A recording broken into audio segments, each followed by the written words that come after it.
Welcome to the next video. इस video में हम बात करेंगे लीवर के बारे में। लीवर को हिंदी में यकृत भी बोलते हैं। अब यहाँ देखें तो जो लीवर है ये डाइजेस्टिव ग्लैंड है। अब इस तरीके से यहाँ देखें तो लीवर है वो सबसे बड़ी ग्रंथि है, अपनी बॉडी की सबसे बड़ी लार्जेस्ट ग्लैंड है। और यहाँ देखें तो अगर ऐसा पूछे कि largest endocrine gland of the body, तो वो देखें तो वो कौन सी है, वो है जो थायराइड ग्लैंड होती है वो। अब यहाँ लीवर की जो स्ट्रक्चर देखें तो लीवर होती है वो द्विपालित होती है, दो लोब होते हैं इसके, चॉकलेटी कलर की दिखती है और ये डायफ्राम के जस्ट नीचे होती है और जो आमाशय होता है, स्टमक होता है, उसके राइट साइड में होती है। अब यहाँ ये देखें तो यहाँ इसका जो राइट लोब होता है वो थोड़ा बड़ा होता है और जो स्मॉल लोब होता है वो लेफ्ट साइड वाला होता है। अब यहाँ देखें तो जो गोल ब्लैडर होता है वो जो लार्ज लोब्यूल होता है या लार्ज लोब होता है उसके लार्ज लोब के नीचे पाया जाता है। अब यहाँ ये क्या होता है, ये बाइल का स्टोरेज करता है, बाइल का फॉर्मेशन नहीं करता है, बाइल का स्टोरेज करता है। तो यहाँ बाइल में सबसे ज़्यादा कोलेस्ट्रॉल होता है, इतना से याद रखना है आपको। और यहाँ देखिए तो ये दोनों लोब हैं वो क्या आपस में किससे जुड़े हुए रहते हैं, ये दोनों लोब हैं वो आपस में फैल्सिफेरम लिगामेंट्स द्वारा जुड़े हुए रहते हैं। अब लिगामेंट क्या होता है, जो बोन से बोन को जोड़ता है और जो इंटरनल ऑर्गन से उनको भी सपोर्ट देने का कार्य करता है। अब यहाँ देखें तो जो ये लेफ्ट लोब है यहाँ से लेफ्ट हेपेटिक डक्ट निकलती है और यहाँ से राइट हेपेटिक डक्ट निकलती है, वो दोनों मिला के हेपेटिक डक्ट का, कॉमन हेपेटिक डक्ट का निर्माण करती है। फिर यहाँ से जो गॉल ब्लैडर होता है उससे सिस्टिक डक्ट आती है, वो सिस्टिक डक्ट इस कॉमन हेपेटिक डक्ट के साथ मिलती हैं और बाद में कॉमन बाइल डक्ट का फॉर्मेशन करती है। और ये कॉमन बाइल डक्ट हैं वो आगे जाके पैनक्रियास की डक्ट होती है, पैनक्रेटिक डक्ट, उसके साथ मिलकर हेपेटो पैनक्रेटिक डक्ट बनाती हैं और जो हेपेटो पैनक्रेटिक डक्ट होती है वो जाके आगे ड्यूडेनम में खुल जाती हैं। इतनी सी बात आपको समझ में आ गई होगी। अब यहाँ और थोड़ी सी चीज़ समझने की कोशिश करें तो जैसे ही जो आमाशय में जो फूड था वो पाइलोरिक स्फिंक्टर द्वारा ड्यूडेनम में एंटर करता है तो उसको काइम बोलते हैं, और जो या फेरिंक्स से नीचे जाता है उसको बोलस बोलते हैं। तो जो आमाशय से लेके ड्यूडेनम में जाता है उसको काइम बोलते हैं। और ये काइम जैसे ही वहाँ एंटर करता है ड्यूडेनम में तो वहाँ पर कोलिसिस्टोकाइनिन हार्मोन रिलीज होता है। वो हार्मोन क्या करता है, जो पैनक्रियाज और जो गॉल ब्लैडर में क्या करता है, कॉन्ट्रैक्शन करता है, जिससे बाइल आ जाता है आराम से और फिर डाइजेशन की प्रोसेस फर्दर होती है। उसका एक कंप्लीट वीडियो आपको दिया जाएगा, डाइजेशन का कंप्लीट वीडियो दिया जाएगा। अब इतनी तो अब अपन देखते हैं स्ट्रक्चर ऑफ लीवर।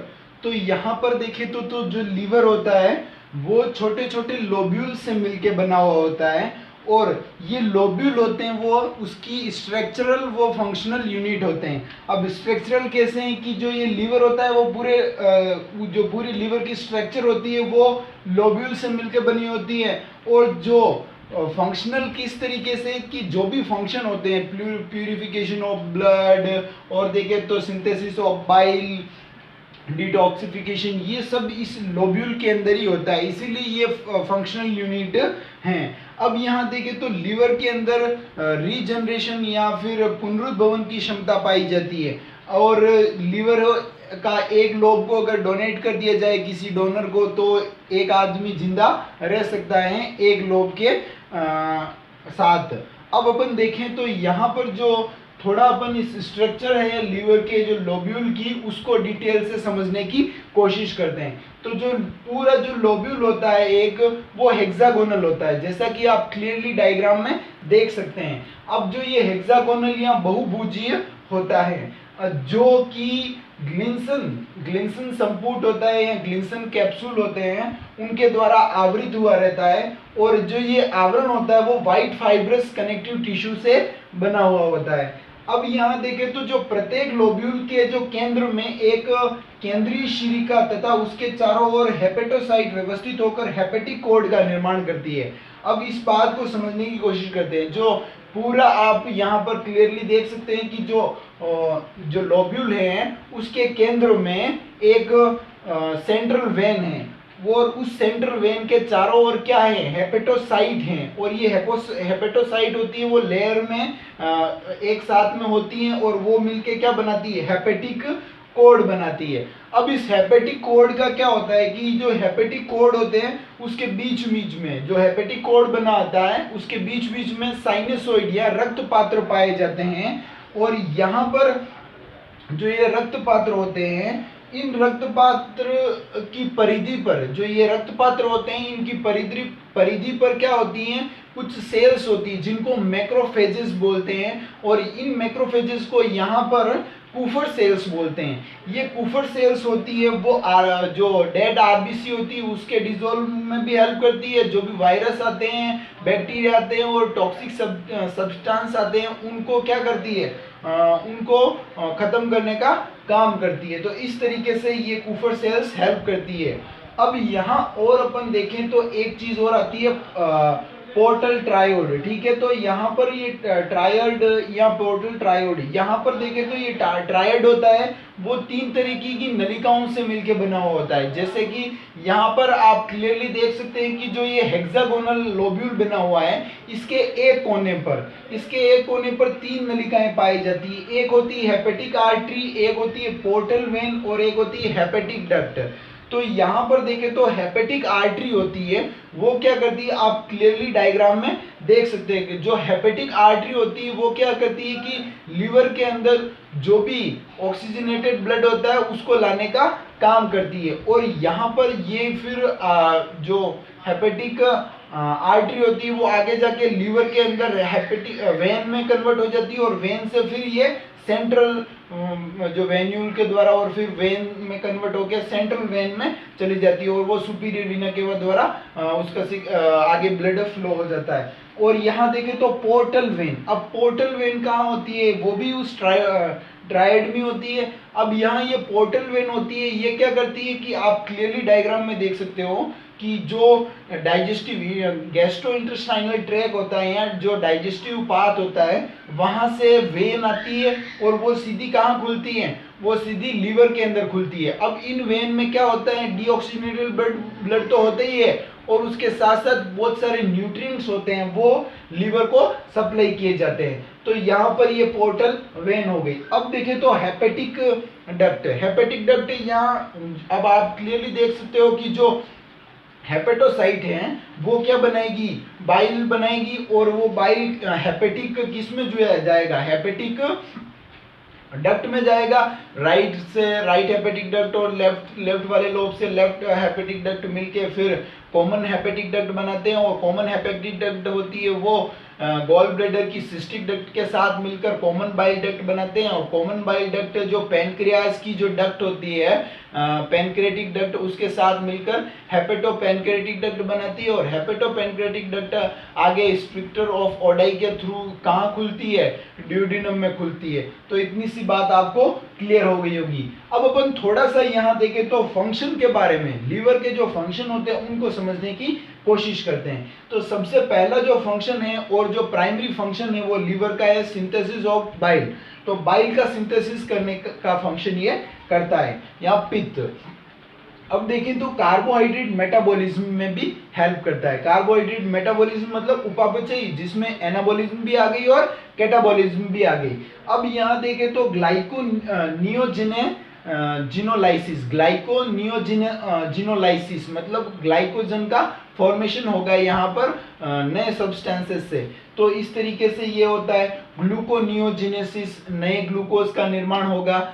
और यहाँ अपन एक चीज और समझ लें तो वो होती है कि भाई ये जो लीवर होता है वो ग्लाइकोजन का स्टोर करता है, जो भी ग्लूकोज होता है उसको ग्लाइकोजन में कन्वर्ट करता है। और यहाँ देखें तो जो कभी कभी अगर भोजन की कमी हो जाती बॉडी में तो वो ग्लाइकोजन ग्लूकोज में टूट जाता है, तो एनर्जी मिल जाती है। तो इस तरीके से ये क्या करता है कि लीवर होता है वो कैटाबॉलिज्म और एनाबॉलिज्म में हेल्प करता है कार्बोहाइड्रेट की। अब यहाँ दूसरा जो फंक्शन आता है उसको अपन समझते हैं डिटॉक्सिफिकेशन।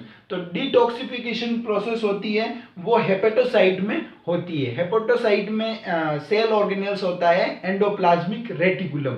वहां पर जो भी टॉक्सिक मटेरियल होते हैं या सब्सटेंसेस होते हैं वो ईआर के थ्रू जाते हैं और वहां पर डिटॉक्सिफाई हो जाते हैं। तो डिटॉक्सिफिकेशन का फंक्शन भी लीवर करता है। अब यहाँ देखें तो डीएमिनेशन। डीएमिनेशन का मतलब ये है कि ये क्या करती है कि लीवर होता है उसकी हेपेटोसाइट होती है, वो क्या करती है कि बहुत सारे अमाइनो एसिड को लेकर अमोनिया का फॉर्मेशन करती है और अमोनिया ज्यादा विषाक्त होता है। इसीलिए ये साथ साथ में एक और फंक्शन करता है जिसको बोलते हैं यूरिया फॉर्मेशन का फंक्शन भी लीवर करता है। ये क्या करता है, जो भी अमोनिया बन गया है उससे क्या बनाएगा, कम विषाक्त यूरिया में कन्वर्ट करने का कार्य करता है। इसमें एक साइकिल चलती है उसको बोलते हैं ऑर्निथिन साइकिल। तो ये पूरा फंक्शन यहाँ पर होता है, यूरिया फॉर्मेशन होता है। यूरिया कम विषाक्त होता है, अमोनिया ज्यादा विषाक्त होता है। अमोनिया से यूरिया बनाने का काम लीवर के अंदर होता है। अब यहाँ देखें तो purification of blood.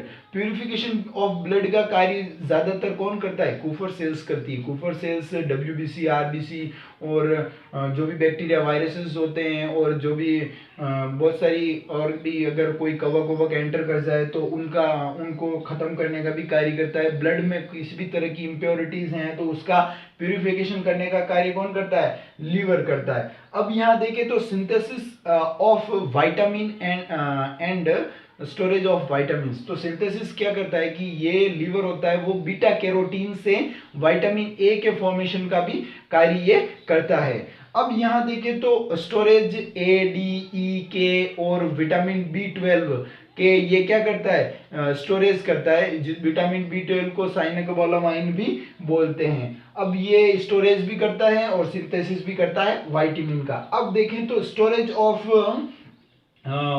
Fat and synthesis of fat, दोनों फंक्शन ये लीवर करता है। अब इसमें क्या होता है कि अगर आदमी ज्यादा शराब पीता है तो उसके जो लीवर होता है वो सबसे ज्यादा डैमेज होता है। उसके चारों तरफ क्या हो जाती है, वसा की एक लेयर आ जाती है, फैट की एक लेयर आ जाती है और जो लीवर होता है वो फैटिश हो जाता है, जिसको अपन फैटी लीवर सिंड्रोम बोलते हैं। और ये फैटी लीवर सिंड्रोम अगर ज्यादा टाइम तक रहता है तो ये लीवर सिरोसिस में कन्वर्ट हो जाता है, जिससे आदमी की डेथ भी हो जाती है। इतनी सी बात आपको क्लियर हो गई होगी। अब अपन चलते हैं थोड़े और फंक्शन सीखने के लिए। तो देखें तो यहाँ पर देखें तो storage of minerals and salt. तो बहुत सारे मिनरल और सॉल्ट का ये क्या करता है, स्टोरेज करता है। तो यहाँ पर जो आयरन होता है वो फेरिटिन के रूप में स्टोर रहता है और बहुत सारे जैसे कि फेरस, निकल, इस तरीके के आयन थोड़े बहुत यहाँ पर स्टोर रहते हैं। और भी बहुत सारे जो सोडियम, पोटेशियम जैसे आयन यहाँ पर स्टोर रहते हैं। अब दूसरा जो इंपॉर्टेंट फंक्शन है लीवर का वो है हीमोपोइसिस। हीमोपोइसिस वो फंक्शन होता है जिसमें आरबीसी का निर्माण होता है भ्रूणीय अवस्था में। अब लीवर क्या करता है, भ्रूणीय अवस्था में आरबीसी का फॉर्मेशन करता है, मतलब नई आरबीसी बनाता है। अब दूसरा जो फंक्शन होता है हीमोलाइसिस।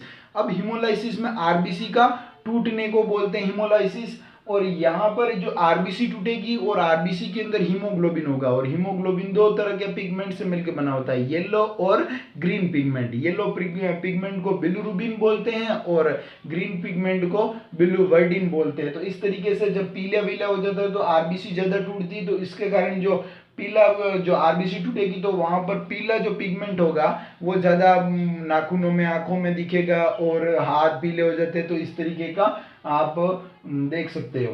अब यहाँ देखें तो स्टोरेज ऑफ ब्लड, अल्प मात्रा में स्टोरेज भी करता है ब्लड का। और यहाँ देखें तो ये प्लाज्मा प्रोटीन को भी फॉर्मेशन करता है और गामा ग्लोबुलिन को भी बनाने में हेल्प करता है। और थोड़े बहुत ये ब्लड क्लॉटिंग फैक्टर होते हैं उनको भी ये बनाने में हेल्प करता है। और जो प्रतिस्कंदक होता है, एंटीकोगुलेंट होता है हिपेरिन, उसका भी फॉर्मेशन करता है। जो ब्लड वेसल्स में होता है, जो रक्त को थक्का जमने से रोकता है, वो भी कहाँ होता है, वो उसका फॉर्मेशन भी कहाँ होता है, उसका फॉर्मेशन भी लीवर के अंदर होता है। Thank you, please subscribe this channel.